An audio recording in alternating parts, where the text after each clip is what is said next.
All right. So I'm going to go ahead and get started. We're 3 minutes after 11. And I am so excited. I'm so excited to bring Myra Oliver to you all. I'll let her do her introduction, but this woman is a rock star. She has really, for the past, how long have we known each other? 5 or 6 years, I want to say. She was one of my very first people that I met in KW whenever she was a regional director, and she believed in me. And since then, she's been an awesome mentor. She's the kind of woman that's going to shoot you straight, even if you don't want to hear it. But anyway, yeah, Myra, go ahead, and if you will tell the group a little bit about yourself. Oh, wow. Well, most importantly, I'm a Chihuahua dog mom, and they're sitting right here beside me, so you might hear them. I've got some I rescued two sister Chihuahuas, so they're puppies, so I can't really control them as much as I'd like to, but we're working on it. Other than that, you know what? I'm from Kentucky, and I have a wonderful high school education from great state of Kentucky, and so proud of that. And I have a lot of family and friends in Kentucky, and that's where my heart is. But I live in Texas because I'm married a Texan. So, I was a hairstylist. That was my God-given talent.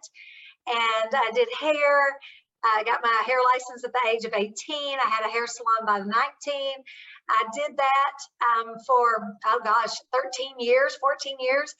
Because I was chasing financial freedom, Kelly, and I wanted to be free. So I worked 12 to 14-hour days, saved my money, bought rental property, bought 10 properties, was able to retire the first time at age 33 with $5,000 a month net on those properties. And then I got bored. I spent 3 years free and running around and traveling and having fun.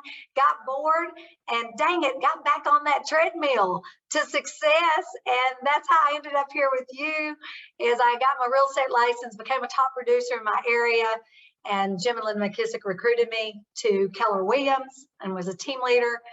And then an OP of 3 offices, then the regional director for Keller Williams. And then in 2018, I decided I just wanted back on that freedom trail. So now I live off passive income streams, and I've got a life of freedom. And that's where I'm at today. Awesome. So you owned your first business. It seems like entrepreneurship has been in your blood since you were young. So you owned your first business at age 20. What was that like, and why did you choose entrepreneurship in your early days? I think from watching my grandmother stand behind a chair, and just to be real honest, it wasn't about being an entrepreneur then. It was more about watching her make people feel great. Mm-hmm. And I watched her; she would do people's hair, and people just loved her, and they left her hair salon feeling so great about themselves. And I just got the fever. And both my parents were school teachers, so they were really hoping I was going to college. And I have a love for animals, so I was either going to be a veterinarian or a hairstylist. And so I ended up being a hairstylist because I liked the education on that a little better. 9 months, I could handle that rather than 9 years or 8 years. So you bought your first rental property. How old were you? I was 22, I want to say. So what made you at that age decide, like, what was going through your head? Because I think a lot of people, they're scared to pull the trigger. So like at 22, I mean, golly, you're still figuring out who you are, right? You probably didn't even know what you were doing at that point, correct? Correct. Mm-hmm. I'm a big student. So I just was watching people, and I had some really great, come to find out, I didn't really know it at the time, but there were realtors that I did their hair. And they would come in and talk about real estate. And so you don't know how and the impressions you're making on people around you and the world around you. You really don't know. But I will tell you one in particular, and come to find out, later on in life, I realized she was like the top producer in our area, and I did her hair. And she talked to me about real estate and investments and stuff like that. But I remember like it was yesterday. I was sitting in the floor of in our living room, and I was looking at the Dallas Morning News, and there was a house in there for $18,000. And I'd been saving my money. I'd been saving all those tips people gave me, and I'd been saving my money. And I thought, I need to buy something, and not a car, because a car is not an asset. And so I wish I could tell you how I figured that out, but I think it was the influence. Honestly, when I look back, I think it was the influence of other people, which every day we're influenced by the people that we're around, right? I think that the influence from them made me look at that. And Rick was not excited about it, and he let me know that is a horrible area, because the policeman. And what was funny is I was like, everybody's got to have a place to live. Right. And that's what we could afford. So we just got started. I mean, you have to dive in. Here's the thing. You're either a risk taker or you're not. And you either want it bad enough that you'll work outside of your comfort zone or not. That's just life, right? I mean, it's the people that are willing to do what others won't that have what others don't have, because they're willing to take those risks. And I guess I was a risk taker and didn't even know it. So let's see, if we go, so your advice would be just do it, right? You just got to do it. And honestly, don't do it emotionally. Do it mentally. Use your brain on this. Use the numbers. It's really funny. I just put an offer in on Duplex, and a guy called me, goes, I really want to work with you. He goes, I know who you are, and I want to work with you. He goes, and we just want to know if you want to raise your offer. Seriously, I knew there was multiple offers when I put my offer in. So what do y'all think I said?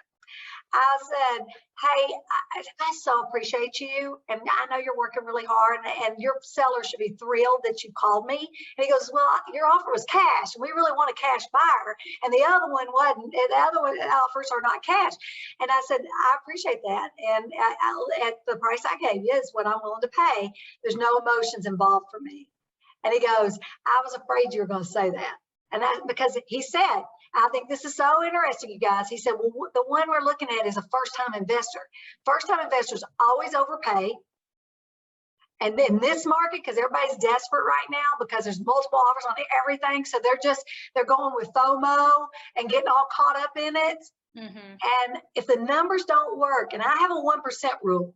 So I was going to pay $400,000 for that property. I got to make $4,000 a month, period. Or I'm not buying it. Right. And trust me, you guys, when you set your standard, it becomes easier to make offers. That is my rule, and I can still buy properties under that rule. I mean, you can still buy properties. It may not be in certain areas. Certain areas are hotter right now, and they've had the appreciation so much in their pricing that you got to get out of those areas, because I can't do the 1% rule in some other areas. So I know this about you, but the group probably doesn't. You are very, very frugal, right? Yes. I wrote a book on it, Kelly. Yes. And what I have always told the agents, whenever I'm in front of them, is we get so caught up in spending every commission check or, whatever our salary is, if we're not in real estate yet, or we're an admin, or whatever role we are in the real estate industry, we spend every paycheck. What advice can you give? Because I think the problem is I hear a lot, I've got agents who are making six figures who say they don't have enough money to invest. Yeah. Right?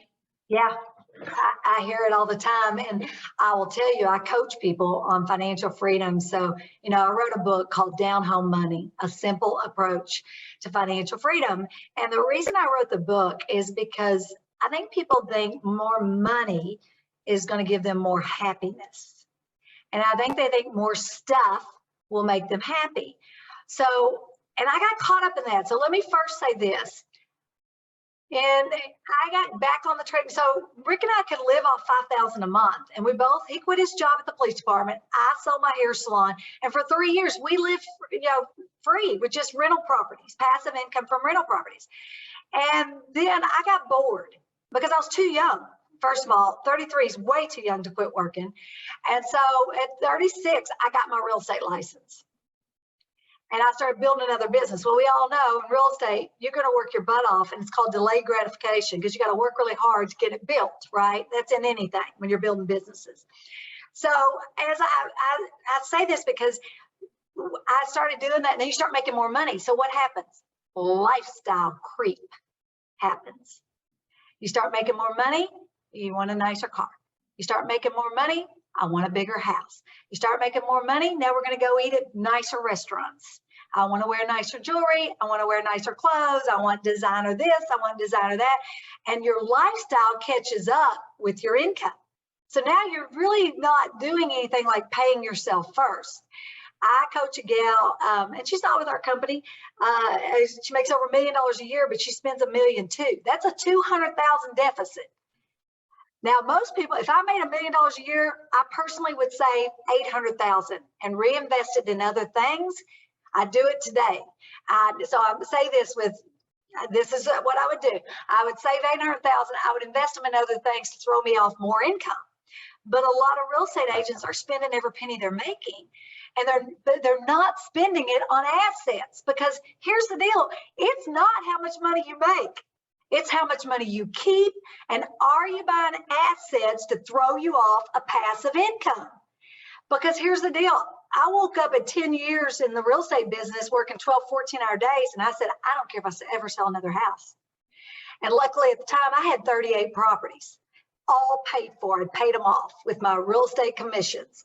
I didn't need to go sell another house. But I had an option, but most do not have an option because of the lifestyle creep. They weren't buying assets during those 10 years. Every time, I'll never forget, in 2006, I had my best GCI month ever. And I bought 2 houses, paid cash for them. I sold an apartment building. I had both sides of it, downtown Denton, Texas. I had both sides of it. I sold that, and I got a $200,000 commission. I bought 2 houses. And do you know right now, today, those 2 houses throw me off $2,500 net to my family a month? That's the commission that keeps on giving, right? But if I'd have taken that $200,000 and paid expenses and paid for bought stuff and had nothing to show for it, that commission ended. Mm-hmm. Get your commissions to continually paying you money by buying assets, whether it's stocks paying dividends or whether it's, buying rent houses, whatever you want to do, but get that money making money. I think it's so important, and nobody's teaching that. Nobody's teaching us that. Right. We're just not teaching people about money, and we're sure not teaching our kids about money. We're going and buying them the latest, greatest, nicest things instead of showing them how they could save their money. Open them a brokerage account, be the custodian, and show them how to do investing. I was just talking to Matt Brown about this. I think that, we're struggling, right? Like, it's hard to keep people and hire people right now, and people want to throw in the towel after a couple months of doing the role, even like fresh out of college, right? Yeah. And I think one of the things that high school and college doesn't do, and even parents, is we're not teaching people the rules of money, and we're not teaching our kids the rule of money. And me as a parent, that's something that I've always been very, very passionate about, and teaching him, hey, you're going to get a rental property at this age. This is going to pay for your college. It's going to pay for all this. You're going to have to manage it. Those are something like I know Brian Kemp, one of our dear friends, he's taught Ryan that as well. Yeah. Is on how to manage a property. I think they decided to, give him a property, or he had to, be, obviously a good kid, and he got a rental property. And then he said, okay, this is yours. You're going to manage it, and you're going to learn the rules of money. Yeah. Go ahead. Look how you set him up for success for life. I know. And here's the deal. If you teach your kid $100 a month at 18, by the time they're about 45 years old, they're automatic millionaire. If they blow all their money that they make in their jobs or whatever, you put it in an index fund of the S&P 500, $100 a month. We all blow $100 a month. Set your kid up for success. Mm-hmm. 25 years later, they'll be worth $1 million, and they hadn't even done anything different in their life. They can blow every penny they make except that $100 a month. It's about consistent investments, and it's about compounding. That's so crucial for people to understand. Okay. So you had so you as an individual have had so many awards and recognition, whether that was regional director, whether that's now your book. Did you expect that you would be sitting here on the Zoom talking to us about this? Like, did you No. tell us though, like, I think a lot of entrepreneurs don't, we visualize it and then it happens. Like, what advice can you give someone who wants the same kind of success as you? Tell us about your successes, your failures. Like, what's that feel like? I mean, you've got to be, I know your mom is super proud of you and who you've become. Like, where did this start? Like, what did you tell yourself when you woke up every day? Like, what does your day look like to keep investing? You know, Kelly, I think that mindset is crucial. I think in anything you do, you got to believe it to achieve it. I think I was blessed with great people around me, meaning my mom and dad. I mean, they had standards, and my mom told me every day I could be or have anything I wanted, even when it didn't feel like it, right? And I think that I'm a firm believer in affirmations. And I'll tell you, it's funny. We laugh about it. Rick and I laugh about it because it used to drive him crazy because in our bathroom, I had "I'm going to be a millionaire" on my mirror. And every day I'd be fixing my hair and makeup to go to the hair salon to do my $5 haircuts. I would just keep saying that. So I'm going to be a millionaire. I'm going to be a millionaire, because what you focus on does expand.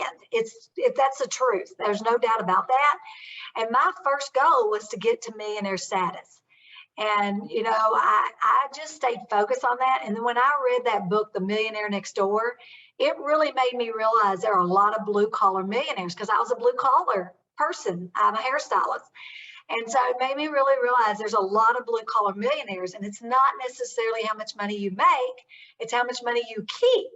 And I think that I was blessed to learn that at a young age. And I read the book, The Millionaire Next Door. I also read the book, Your Money or Your Life.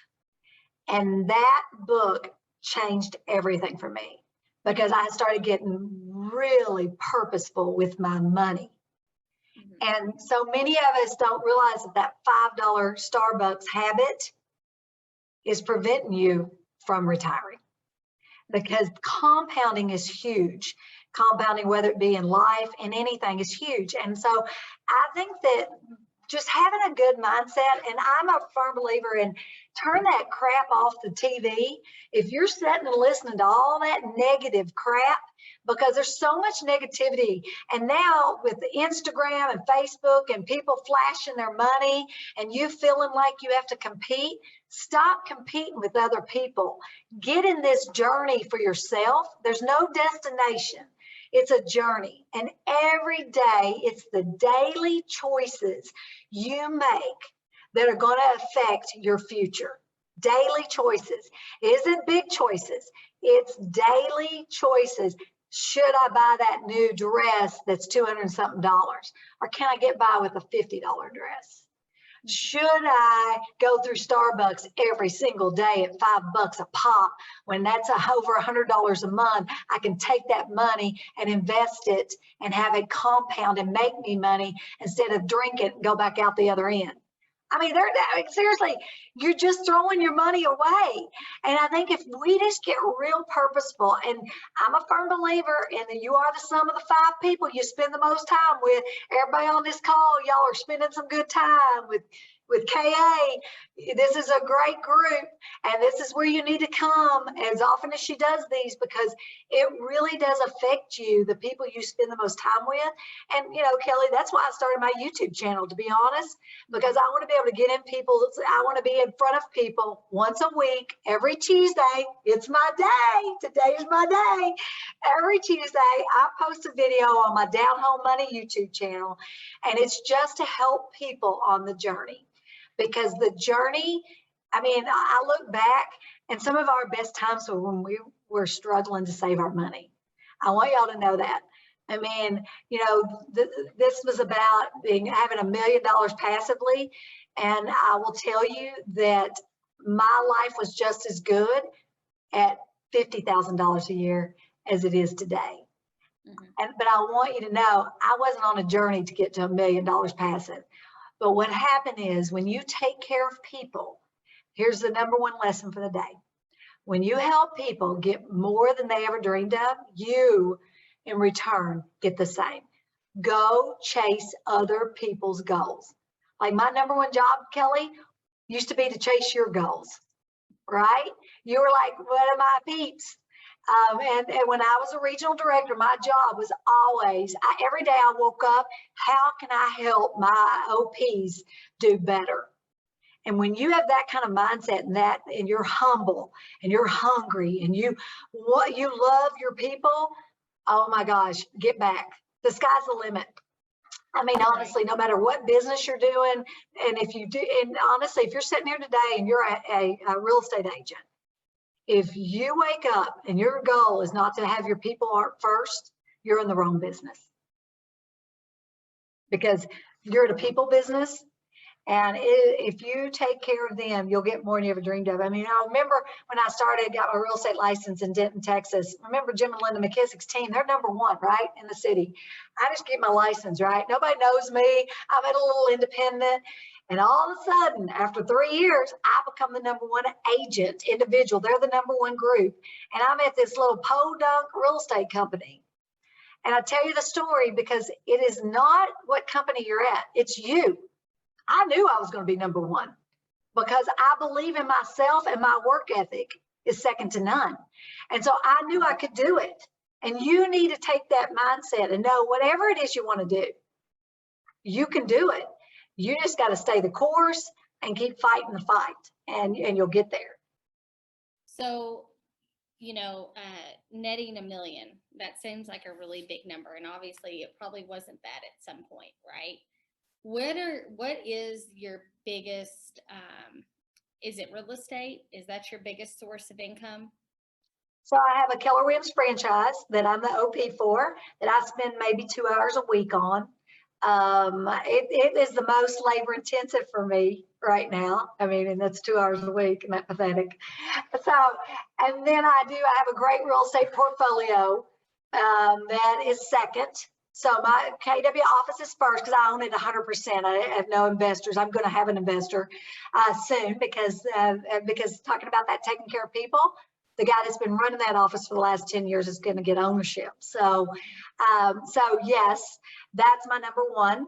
My number two is real estate. I've paid all my properties off, so they throw me a great monthly passive income. How many do you have? I have sold in the last year about 8 properties. So I'm down to I think I'm at 28 total income generating. And then I have 1 commercial building. And what is your portfolio? How many? I have 4 plexes. I have duplexes, and then the rest are all single family residentials. So really it's not like you need like hundreds, right? Oh no. I mean, honestly, I had 10 that threw off 5,000. I got to 10. It took me 13 years to get to 10 properties that netted. Remember, there's a big difference in gross and net. I'm about net. Everything I do is net dollars. So it took me 10 to net 5,000 a month. And then what happened? I'm sorry. Is that after they're paid off? Yes. Okay. They weren't paid off then at the time. That was net. That was net dollars that I got to keep after all expenses. Back then, they weren't paid off. So you're putting your rentals on 10-year payoffs? Okay. I did. Yeah, I paid them off pretty quick. Okay, and then in 10 years. So I think that a lot of times we go buy a rental, and it's the 1% rule where usually you should clear about $200 a month on a rental, right? And I think that everybody, like, if you have $1 million portfolio, then that $1 million is going to make you how much, Myra, a year after it's paid off? Oh, for me? Yeah. Well, mine are all paid for now. Because remember, I've been doing this 33 years. So mine are all paid for. So the only expenses I have are taxes, insurance, and repairs now. So my portfolio does really well. But when I had debt, I still have the 1% rule on the rent income coming in. And then I've got to make at least 10%, 8 to 10% total. So you're making, so I always tell people, like, if you've got $1 million of an asset of rental property, that should bring in 10 grand net once it's paid off a month. So I always tell people, like, if you want to make $50,000 a month, then you better have a $5 million portfolio that's paid off, right? Right. And so just to kind of dial it down on, you don't need a ton. So like if you wanted all of your net only to be real estate, and you wanted to net $1 million, then do the math on how many million you would need in assets of rental property, right? Yeah. And so it'd be about 8 million, I think is the number. It'd be about 8 million and a half, 8.5. So that's 80 homes, so, and not everybody wants a net of $1 million. So if you don't want to net $1 million and you want to net 500K, which is a great retirement, right? A year. Huge. Huge. Top 5%. I mean, seriously, you got to go small before you can go big.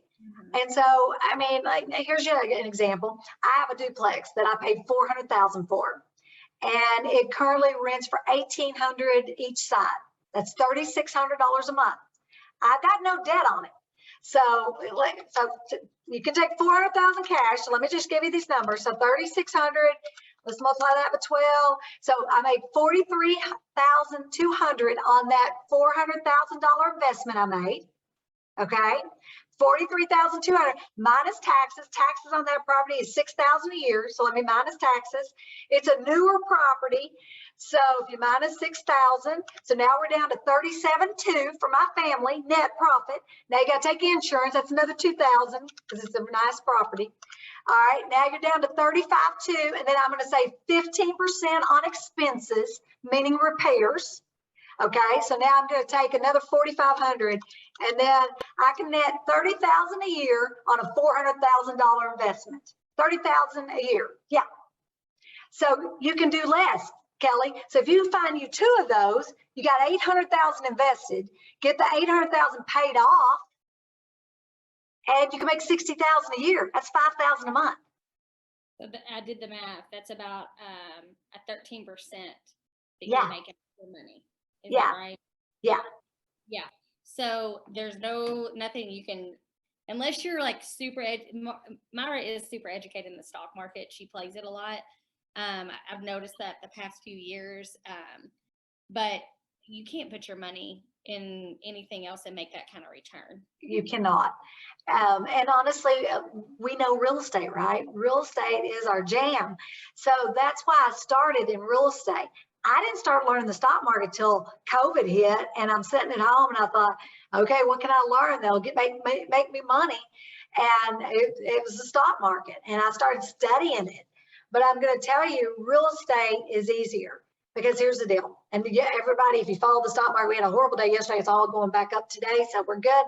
But real estate, you have an asset that is sitting. You can drive by it, see your money. Stock market, you better be watching it every day, especially in the times we're in today. But real estate, my asset is sitting there. And all of us that own real estate had about a 20% increase. And depending on what area you're in, it could have been as high as 30%. Some of my condos down in Florida just went through the roof. And so that's why I said I've sold some stuff, because when the market's so high and I can triple my money, it's time to sell, because it's going to take a lot of years on rental income to make that kind of money. And then you just reinvest it. So that's what I've been doing a little bit of lately, because I'm going to tell you, we're getting ready to have a huge buying market. We're going to have an opportunity, you guys. Just hold your money, because it's coming. And if you don't study the real estate market, I've already been through 2 of these shifts in the real estate market, and I know the signs. I'm watching the signs, and in another 6-8 months, we're probably going to have an opportunity to start buying again. Yeah, because everything's pretty high right now. I buy all the time, but everything's pretty high right now, so I'm not winning right now. Yeah, I think a lot of people think the market's going to shift, but you got to remember as an investor, like,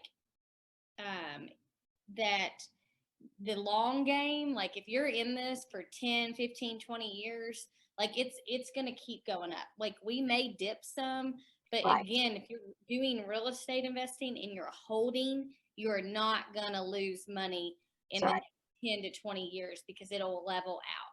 Yeah. And I'm also telling people that if, and Myra's been preaching this to me, is stockpile your money, because when foreclosures, when they lift this forbearance, we will have a, you know, and a foreclosure process is about a year. We will have an opportunity to buy some foreclosures at some point next year. So obviously, like she said, buy at any point, but you know, also stockpile some cash and don't get emotional about it. That's right. That's a big thing. Yeah. What is there anything your current, so real estate is your biggest return on investment. You've studied it and you studied it and you're in it. Yeah. And you know as well as I do, you've got over 200 agents in your office. How many of those are actually investing? Quite a few. We do a Friday investment club, and we're really teaching it. We teach more than just real estate in our office. We have a Friday wealth building investment club, and so quite a few, because we're trying to make. I mean, if you don't get the word out, I mean, I owe it to them to teach and help them understand it. And Nick has that investment club, and so we're getting the word out. But I will tell you, dividend investing. I'm sorry. It's still pretty low out of 200 though that are Oh, actually. absolutely, because it's like anything, right? I mean, I could have a pocket full of gold. If I don't share it with people, I'll come home. If I'm giving it away, I'll come home with it. So you got to get the word out. And what I found too, probably one of the most passive things that I've now built over 100,000 a year portfolio, and I did it in the last year and a half, net proceeds for us, and that was through dividend investing. And I didn't know anything about that. So that's why I started my YouTube channel, so people could follow it, and so that my agents could follow it. Honestly, I posted it on the private page for them so that they can watch that and learn as I'm doing my journey of dividend investing. But it's truly passive. Okay, real estate, not so much. When you manage your own portfolio, it isn't real passive. We all say it's passive, but it's not really that passive. So I started dividend investing, and I'm pumped. I mean, I am having a ball with that. And matter of fact, I just looked at my deal so far for the quarter. And this quarter, okay, so remember I started in March of last year, and I'm letting everything compound. So when they pay me a dividend, it buys more shares, and it's exploding. I mean, it is like going down a hill, and I can't stop it now. And I just looked, I was like, holy crap, I'm already for this quarter, the third quarter of this year. So this makes a year and a half I've been doing it, at 20,000 for the quarter. So wow. I'm almost there. My goal was 120,000, 10,000 a month. I'm almost there. I've got to fill in some spots, because remember, dividends pay quarterly, some pay monthly. So some of my big ones like AT&T, Verizon, and Exxon pay in the same month. So it's the same quarter, so it's 4 times a year. So I'm filling in the other months to get a 12-month portfolio. But I'm doing it live. I mean, I'm showing everybody what I'm doing and sharing it on my YouTube channel, just so people can, I mean, I'd rather me lose my money than you lose your money. You get to watch somebody doing it and sharing, and I'm totally transparent, everything I do, because somebody was transparent to me. So I'm going to always be transparent. And I'm bobbing and weaving. Yeah. By the way, y'all go follow her YouTube. She's always putting out information. I heard this on our big conference mega camp is whenever Gary's teaching Quantum Leap, he gave the analogy of how one of the students in the class, he took her shoe, and it was like a Jimmy Choo or whatever it's called. And he was like, well, he's like, if I give you $20 for this shoe back, will that be a good deal? And the lady's like, no, that's not a good deal. And he's like, okay, if I give you $50 back, will that be a good deal? And she's like, no, that's not a good deal. And he's like, if I give you 100, will that be a good deal? And she's like, no, that's what I paid for it. He's like, okay, if I give you 1,000. And she's like, well, yeah, I'll sell it to you for 1,000. He said, the only difference between me and her is she decided to learn about and get educated on a commodity that doesn't appreciate. And so anyone can learn this, anyone. It's just you're not taking the time to study it and know your market. It's just like the stock market. I just haven't had enough time to learn that. At some point in my age, on my journey, I will learn that. At this point, like, I'm finding my bread and butter in real estate investments. Right. And it's working so well for me. So do what works well for you, and then you can compound and add other passive income streams. Just like a lot of the agents that are on this right now are building teams. Master building teams. Master it, master it, master it, master it, then go on. I see so many agents wanting to squirrel and doing 7 different things at one time, and success is boring and consistency is key. And you've got to be okay with being boring, because it will compound. I'm sure, Myra, during you learning the stock market, that at times it was boring. Yes. And then eventually it starts to pay off. Things are boring. They don't, when we're real estate agents, we expect things to have instant gratification. And then we think everything else that we're going to do in life or invest in is got the same feeling. And we've got to get over the instant gratification and get used to delayed gratification. And amen, sister. And you know what? Financial freedom is delayed gratification. But are you making decisions every day towards that? Right. Or are you becoming a big time consumer? And so I love what you just said, because you're right. If real estate is where you make your money, go make lots of money and build these other incomes. So at some point, you either turn that real estate into a team and become passive that way, or, I mean, I still make money from my real estate. I have 15 income streams, and it's down farther down now, but my real estate sales team, I still make a good little income from it every year. So, but I chose that. I mean, I used that to get what I wanted and build a portfolio to where I didn't have to trade my time for money, because that's the key. Are you trading your time for money? And most people are. And so now, to learn to be truly passive, you learn how right now, at whatever age you are, work really hard and build that business or that asset so that you can have a choice, because later you might not want to work like that. Right. When you're young, it's easier to work hard. I'm glad I worked my butt off when I was young. Right. Because as you get older, your ideas and your things change, your health, that you do things differently. Okay, so I wondered if anybody in the community has a question to ask Myra.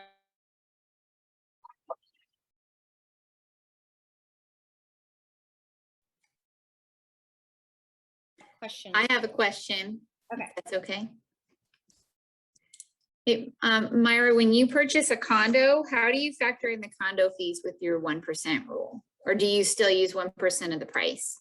Okay, so I'm going to tell you, I bought a condo in Florida, and it was selfish reasons. Otherwise, I don't buy condos for, in Denton. That my whole portfolio is here in Denton.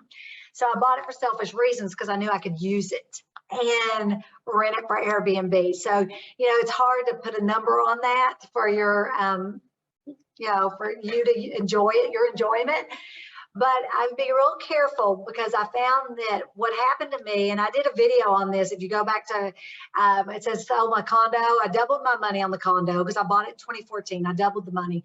But the condo, because of Airbnb, they would charge out of state condo. They were charging me 25% to manage it. Plus we had an assessment. So the fees were $400 a month. And then we had an assessment on top of the fees that you can't figure in when you're trying to do, especially if you're a new investor. Do not do condos, because go get houses, because you know what the fees will be. They put new stairs in, it cost me $4,000. So between the $4,000 assessment for stairs, front and back, and the 25% for Airbnb property management, the property manager made more money in that year than I did. And that's when I said, I'm going to sell it, make $100 grand.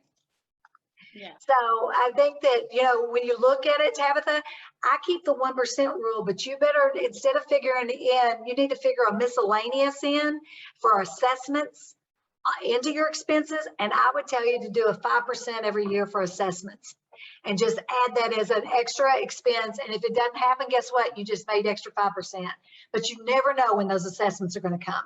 There's no clear thing written that they're going to have an assessment. You know, AC units can go out if there's AC units on the common areas. I mean, you just have to really be really careful about that. Look at the history of the condo project. That's the only hard thing about condos. I tell you, start with a duplex. I would tell everybody, if you have not bought your first rental property, go buy a duplex and you're going to see success. And here's why. And stagger your leases, because then you have one always paying, especially if you have debt service. And if one moves out, you still got one paying. But the single family residence, one moves out, you got nobody paying. And if you're running close, like when Kellyanne was talking, because a lot of people, when they first started this, they're running with $200 or $300 profit. And all it takes is AC unit to go out with $200 profit, and you're out for the whole year. So I would tell you, get real smart, and a duplex is the best, a duplex, a triplex, a fourplex, the best investment. And if you want to live on one side, it's even better, because you can go do a FHA loan and live on one side and have the benefits of all that. So, and if not, still go buy a duplex. Yeah, go buy a duplex. Duplex is the best. I promise you, it will be the best investment you'll make, and it'll give you more guaranteed success. Because remember, anything you start new, you're going to learn. It's failing your way forward for profitability. Anyone else? I have a question. First of all, thank you so much. I have gotten like so much good info out of this. I think I've taken more notes in the past like 30 minutes than I ever have. And I want to go right on my mirror right now. I'm going to be a millionaire. So you've been amazing. But with that being said, I'm kind of just starting my portfolio. I have a furnished journal right now. I'm living in a house that eventually is going to be Airbnb, and I just bought my first flip.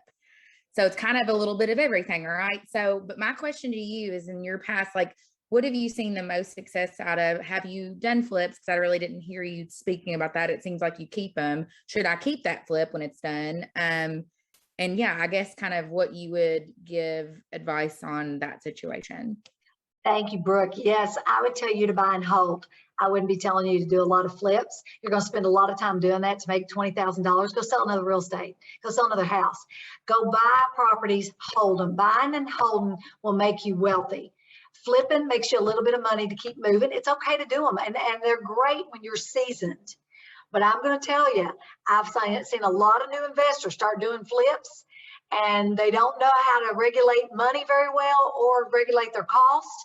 And they think they're going to make $20,000, they end up making $3,000, and you spent all this time. You could have gone and sold another house and made a $10,000 commission on the time you spent on that flip. So don't get too spread out. I think that's probably why I did so well, is I cut hair to make money, and I bought rental properties, and I just stayed focused on it. Because if you spread yourself out, you're going to be spread out, and it's going to show up as spread out, because there's so much coming at us right now that we want to do all of it. That's why I didn't touch the stock market until later in life. Just what Kelly said. She got enough on her plate. She's got guaranteed income earners. Why are you going to mess with a maybe income earner when you got guaranteed income earners? Because right now you're at your highest income earning years. And if you've already got something in place to bring that income in, then go buy assets to further your financial future. The thing about flips is you're just flipping for money right now. Do you need money right now? No, not really. You need to build you a portfolio for future income. And that's how I see it. There's nothing wrong with doing flips. Flips are great. I mean, and it's a great way. And a lot of people build their portfolio through flips, and that's a great way. But when you're just starting, get 5 properties under your belt before you start flipping, because, as rental properties, because you're going to learn a lot on those 5 that will save you a lot of anxiety when you start flipping properties on expenses that pop up. You know, you figure out, oh crap, the water heater's not working. Oh no, I got a soft floor. Now we got to rip the floor up in the bathroom. Y'all know, if you've done it, you know what I'm talking about. And all these extra expenses. Oh crap, we got a roof leak. I mean, all that starts adding up on those flips, and it takes away from the profitability, but your time is still invested. So remember, you're trading time for money. And it's important because that rent house will keep making you money without you trading a lot of time, especially if you don't manage it or you've got somebody else doing the maintenance on it. Right. Yeah. I mean, in this situation, the numbers, I have the potential to make almost 80. And my thought was to take that and buy property. Pay one off. Right. Or yeah, pay one off. Here's your deal. Start paying properties off early on, and you don't have to have as many properties. And every time you buy a property, there's more problems. Okay. Here's what I learned. I started thinking, I want to have 100 properties. And then I realized, well, wait a minute, if I can make the same amount of money with 30 properties as I make 100 with all the leverage and the stress that goes with making the payment, yeah, I think I'll take 30. And so it just depends on your, you know, how your tolerance is for debt and leverage. My tolerance is horrible. So I don't like leverage and I don't like debt, but I started that way. So this was, it just evolved into, I wanted things paid off. But what if I told you, if you took that, I mean, maybe you've got one you could pay off and now your income just went up on that property every month. Right. Without having to have another property that's more repairs, more problems, and more tenants. And every time you get another tenant, my husband's in eviction court today, our 7th eviction in 33 years. So, and finally we get to have eviction court, right? So I will tell you that there are going to be a lot more properties come on the market because of a lot of investors that were newly investors, 1 or 2 properties, they've had people tying up their properties without paying their rent. And now they want out. I mean, I got 2 that called me, said, I want out. I can't believe our government can tell me if I get to rent my property, I get to evict somebody or not. So that tells you a little bit. I mean, so I think, you know, back to the market, we're getting ready to have a correction. It's not going to be we keep saying it's a shift or a crash. It ain't going to be a crash or a shift because the bottom line is we don't have enough inventory and it's about supply and demand. And we got a lot of demand, little supply, but there will be a correction because we're overpaying. Yeah, I agree. Right, awesome. Well, thank you so much. I appreciate it. Anyone else? Thank you. I probably have time for one more question. Amy? Thank you, Myra. This has been fantastic. 2 quick questions for you. When you first started out, how did you decide whether to pay cash or finance for the first initial properties? You know, did you start with smaller properties to pay cash, or did you go for more expensive properties and finance and use that leverage? And then a follow-up question, I'm sure at this point you have a property management company, but when you first got started, did you manage the properties yourself, or did you start with a management company right out of the gate? Great question, Amy. And we still manage our own properties, so I never stopped. My husband is an excellent property manager. And why pay somebody to collect rent? Because our stock properties are in really great shape. And if you ask Rick Oliver how many calls he gets a month, he would tell you I might spend 5 hours a month on that. And I'm not going to pay somebody 10% of all my rents because it's a lot of money for 5 hours a month. So we still manage. And I think anybody that buys a property should manage it at first because that's how you learn. It's all about learning. You need to learn about your money. And yes, we started out with cheap properties in bad parts of town because that's what we could afford. And we were paying 18, 20, 25,000. You can still buy those in Kentucky. My brother has bought some in the last couple of years.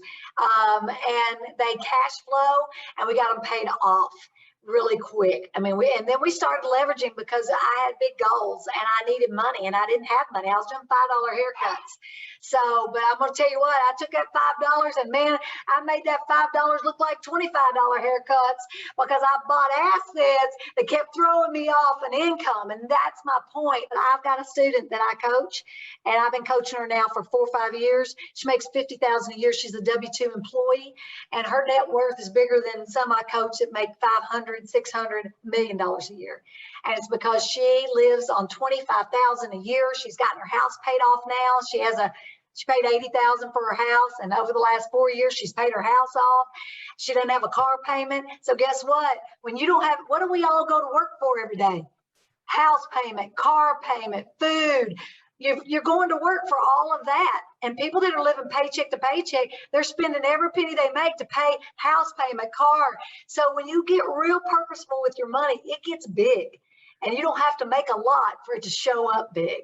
And that's what I really teach. And that's what my book's about. You can get my book on Amazon.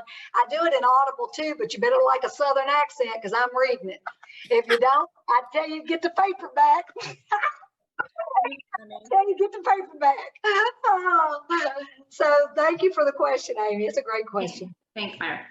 Okay, Myra, one more. So what kind of words do you want to give to our community group? Like, what do you want to leave us with? What's a little bit of advice for today? And I want to put people in front of you all that have made a big impact in my life and that I know that you all can learn from. I want to stress though that her life has compounded over years, and it does not happen overnight. And we've got to play the journey game and not the destination game in life. Right. And just taking the little steps gets you where you want. I mean, she started coaching me, mentoring me like 6 years ago. And I mean, I never would even imagine that I'd be in front of this community group today either, because of the little bits of advice she's given me over the years that have helped me compound. So what do you want to leave the group with? A little bit of wisdom from Myra. Well, first of all, Kelly, thank you for the opportunity to talk to everybody. And you guys, I've just failed more than you have. Okay. First of all, I'm older. I'm 30. I've been doing this 33 years. So she's exactly right. It is the journey. And I've failed more times than you. So guess what? Just decide what you want. I think the first thing is none of us pause to decide, what do I want out of life? We spend so much time chasing another real estate sale, but we don't stop and spend 1 hour asking yourself some questions. And that's why I wrote my book, because I wanted people to see, because people think I've always been successful, and I have not. And my book shares my journey from being a hairstylist, working 12 to 14-hour days, $5 haircuts behind a chair. So this didn't happen overnight, but I'm going to tell you, where there is a will, there is a way. But you've got to know what it is you want so that you can get you a roadmap to get there. And clarity gives power. It will give you power in knowing what you want. So sit down with yourself and figure out where you want to be, because today, where you are today, is a result of the decisions you made 5 to 10 years ago. That's why Kelly's where she's at. And where you're going to be in 5 to 10 years is a result of the decisions you make today. You're in the driver's seat. You can have anything. Let me just tell you what, if a girl from Kentucky with a high school education has gotten here and has arrived, anybody can do it, because there is nothing special about me. Except I will tell you, I do have a great work ethic. Thank you, Mom and Dad. I mean, I've been working since I was young. My mom and dad, I had to earn every penny of my allowance. I mean, seriously. So I will tell you, that is the one thing I think that it's important. And I think that we've created a lot of, with Instagram and all this stuff, we see all these people, overnight successes and all that. And I think sometimes it makes us feel like we're failures. Don't compare yourself with other people, because what you may want, what I found is I was working, I got caught up in that a little bit, and I was really chasing somebody else's goals. And I woke up in 2018 and decided, I'm done. I'm not going to keep chasing your goals. This is not what I want for my life. And a lot of us do that. So I'm just honest enough to tell you that. So just decide what's your journey and let's go for it. And here's the thing, I'm offering to help. This is my significance part of my life now, because I've been so blessed that I am able to give back. I don't charge to coach. Down home money at Gmail is the best way to get me. If you do my KEW email address, listen, you get caught up in about 500 emails and you ain't ever gonna get an answer. So down home money at Gmail that's my future. So that's where I'm going. So let me help you be the best version of yourself, and let's go get it. So you, thanks for having me. That was awesome.